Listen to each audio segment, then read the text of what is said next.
Social media বন্ধের প্রতিবাদে নেপালের যুব সমাজ কাঠমান্ডুতে কারফিউ, পুলিশে গুলিতে মৃত্যু অন্ততপক্ষে 20 জনের, জখম বহু। পদত্যাগ নেপালের স্বরাষ্ট্রমন্ত্রী রমেশ লেখকের। প্রধানমন্ত্রী বাসভবনে জরুরিকালীন ভিত্তিতে মন্ত্রিসভার বৈঠক। অরিত্র ঘোষ রয়েছেন আমার সঙ্গে নিউজরুম থেকে সরাসরি। অরিত্র, এই বৈঠক সম্পর্কে কি জানা যাচ্ছে?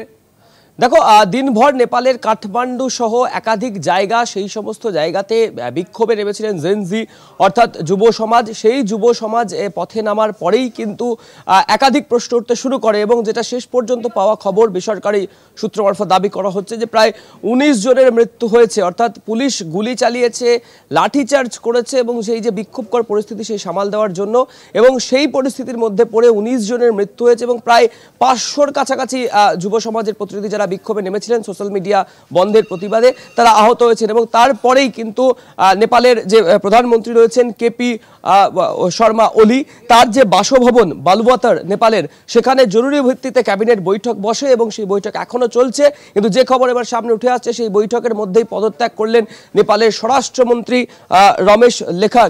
দেখো, কেন তিনি পদত্যাগ করলেন, যেটা নেপালি কংগ্রেস সূত্রে দাবি করা হচ্ছে, নেপাল সরকারের তরফে দাবি করা হচ্ছে যে দিনভর যে পরিস্থিতি, পুলিশের গুলি চালানো থেকে আইন শৃঙ্খলা পরিস্থিতির অবনতি, সেই সমস্ত কিছু নিয়ে নৈতিকতার কারণে তিনি পদত্যাগ করেছেন, এমনটা কিন্তু সূত্র মারফত খবর উঠে আসছে। সব মিলিয়ে যে পরিস্থিতি আজকে দিনভর সাক্ষী থাকলো গোটা দেশ থেকে শুরু করে নেপাল, এবং উল্লেখযোগ্যভাবে কাঠমান্ডু এলাকায় জারি রয়েছে কারফিউ, সেই পরিস্থিতির পর স্বাভাবিকভাবে বিশেষজ্ঞ মহল এবং আন্তর্জাতিক সম্পর্ক বিশারদ যারা রয়েছেন, তারা কিন্তু এবার প্রশ্ন তুলতে চলেছেন যে আরও একবার কি বাংলাদেশের যে ছবি দেখা গিয়েছিল ছাত্র আন্দোলনের, সেই ছবি কি দেখা যেতে চলেছে নেপালের বুকে?